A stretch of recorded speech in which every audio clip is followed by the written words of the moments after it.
share some photos of my cats and some interesting finds on the walks that we do together, my wife and I. So we are just walking around the neighborhood, seeing all the sights that are there to be seen. So if you like whispered rambles, then I hope you enjoy. Let me know if you have any questions or specific requests. Alright, so I'll go ahead and get started. Allow you to see the rest of the photo here. I'll get my picture out of the way so you can see it. And I'll make it a little bit bigger. I think I can do that so I can fit the frame. Okay, so this is sunset. So we have a field there with some trees changing for the autumn colors. As you can see, the fall colors coming in with the reds and the maroons and the yellows that are showing up on the trees. And then we have they have sheep and goats and things that they have bring into the area in order to keep the fire hazard down. So they bring these in. I have a photo of them in a little bit. You can see what they look like. And I think they do a pretty good job of keeping the weeds back. It's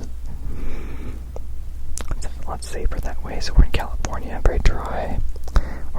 We just got our first rain of the season here this week.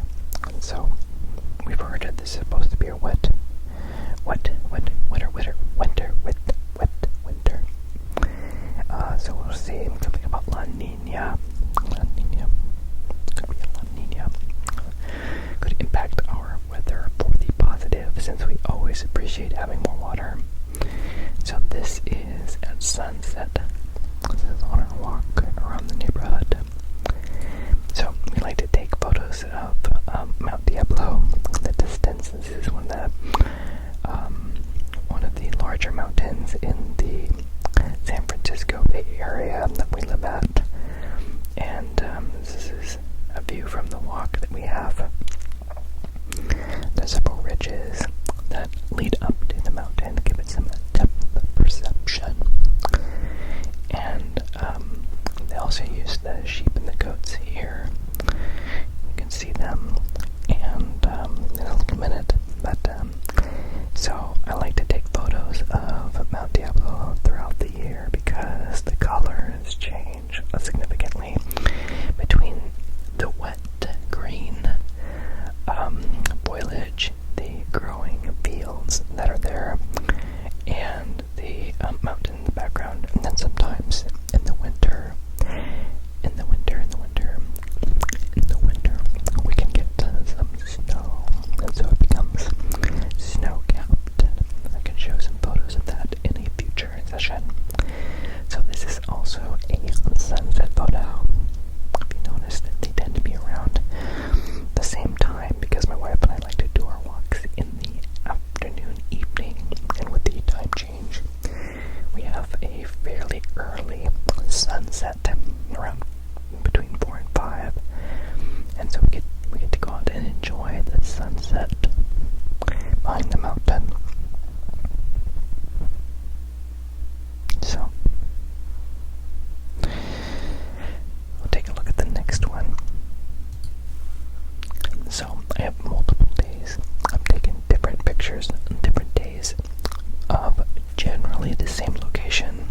There's a couple different spots that are unique, but I like to walk up to the end of this road and take photos because it has a pretty good view. Sometimes I don't make it past the signs because I'm taking a photo on the other side of the street. So I zoom in and snap a photo of the mountain and continue on.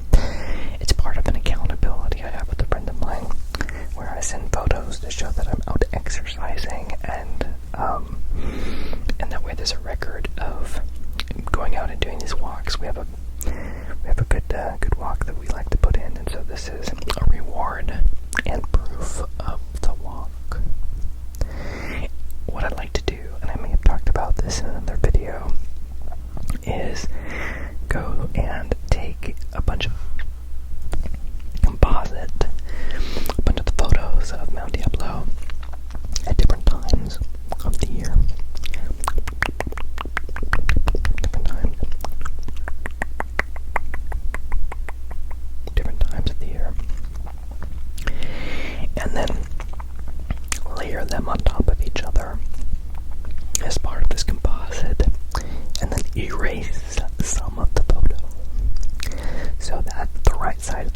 is in winter. The middle side of the mountain is in spring. The left side is in fall, and the far left is summer.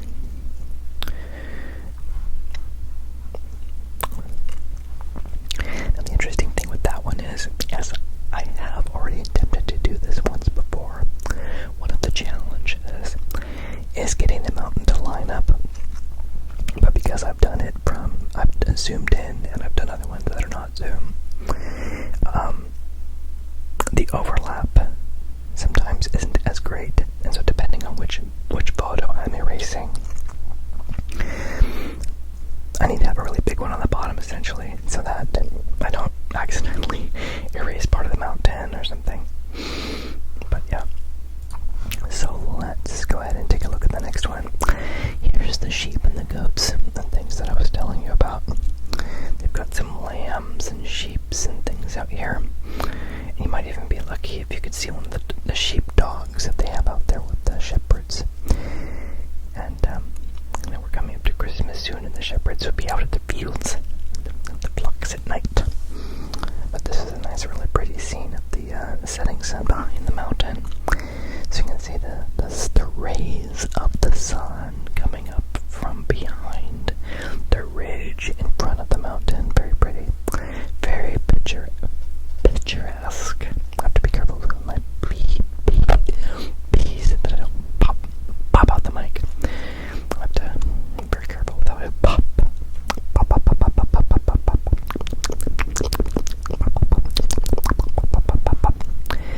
Okay, so the next photo is a wider angle lens of the same location. So you can see what it looks like when I do make it to the end of the road and I'm able to use a wider lens. It pushes that ridge out, but you can see that there are other ridges. There are other ridges. This place is full of ridges. Lots of ridges. Sometimes we get some really neat cloud coverage in there. And so when the clouds turn dark,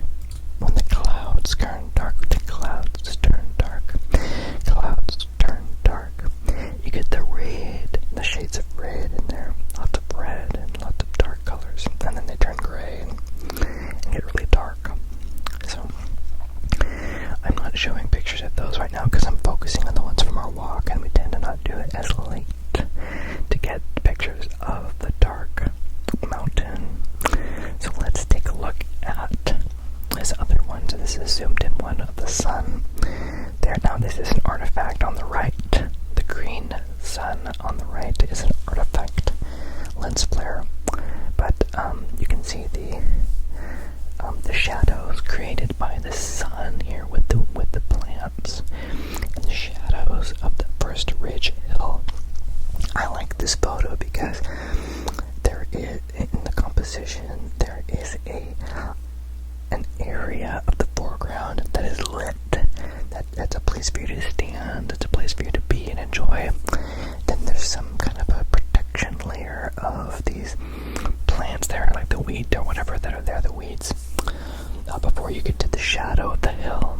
And then you're in this shadow, ultimately, at this hill, behind this ridge, backlit by the sun, with yet another layer behind it of the mountain. So beautiful. Yeah, so beautiful. It's nice to be able to go not too far from, being inside of a house and being able to see God's creation and the beauty that's there, and the various colors and lights and the shadows and how it all plays together. You can see the dancing of the clouds and the sky, and how they have little lines and little movements and little things that keep it really happy. Okay, so I'll go to the next photo. Now this isn't the one. You can see there's the end of the road, and it's nice that they have blocked off the end of the road. Now there's like a camera on the pole there, so I don't know if they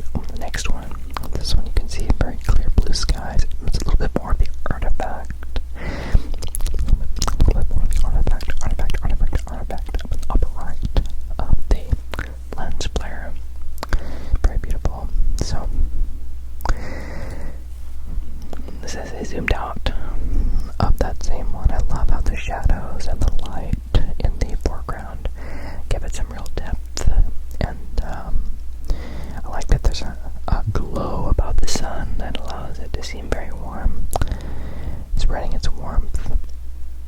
And I like how there's like little mini ridges on the left of the hills.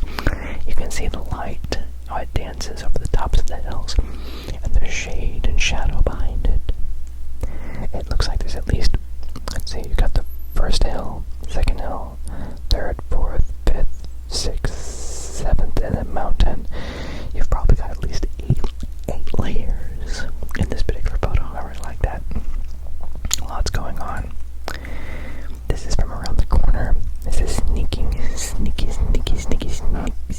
up to the mountain. You can see a little bit of the sunlight. We're going to get a little bit closer picture there. We can see a lot of the really reds that are coming in. You can see some of the dark grays from the clouds around the mountain itself. There are a lot lower clouds. A lot lower clouds are already dark as the setting sun is still touching the upper clouds. It touches them with nice, beautiful oranges and yellows and some reds before you start getting some of the dark gray in there. And you can see a little bit of the blue above there, above the clouds still. I like this photo, it's very pretty. There's a bigger view, a blown up view. It's blown up.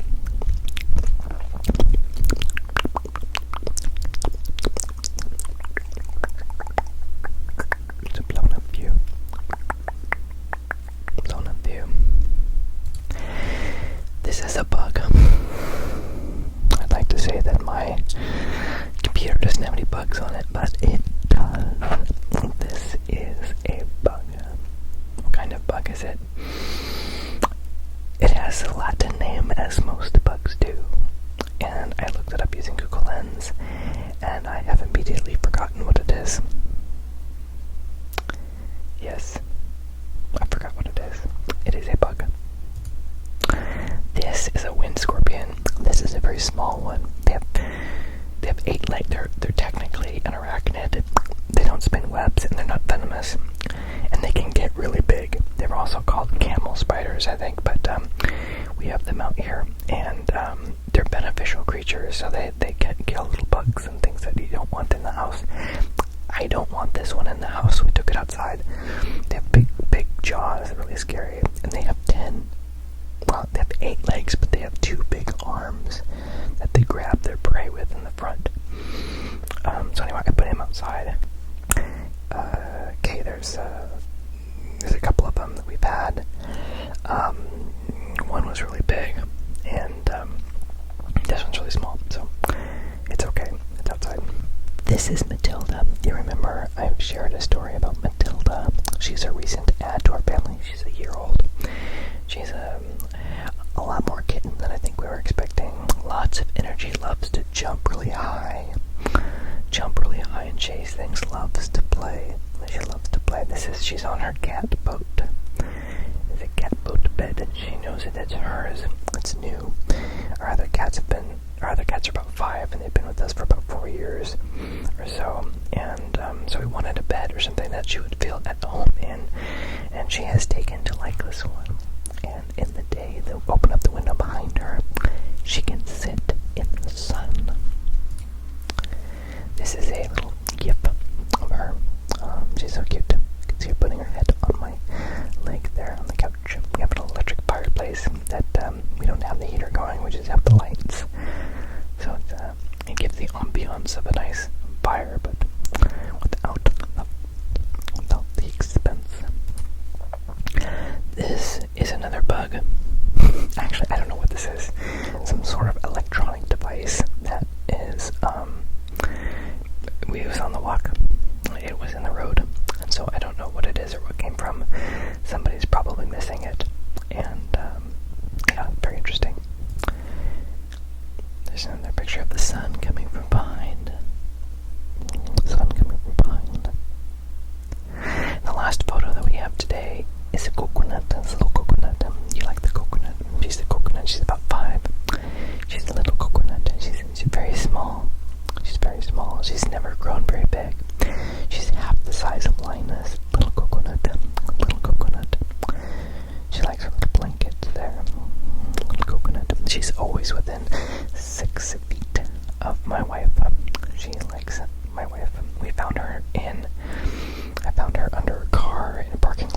when she was 7 weeks old. She was crying out in the cold.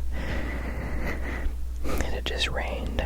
And, yeah, she was just by herself. So we took her and rescued her. She had some upper respiratory infection that she had to get treated and stuff. But thankfully she is doing better now. And she's been with us for the last 4 years or so. She's a coconut. She's a coconut. She's a little coconut. Anyway, I hope you liked this whispered ramble. Let me know if you have any particular requests, any favorites or questions, or things that you'd like me to do on the channel. And I just want you to know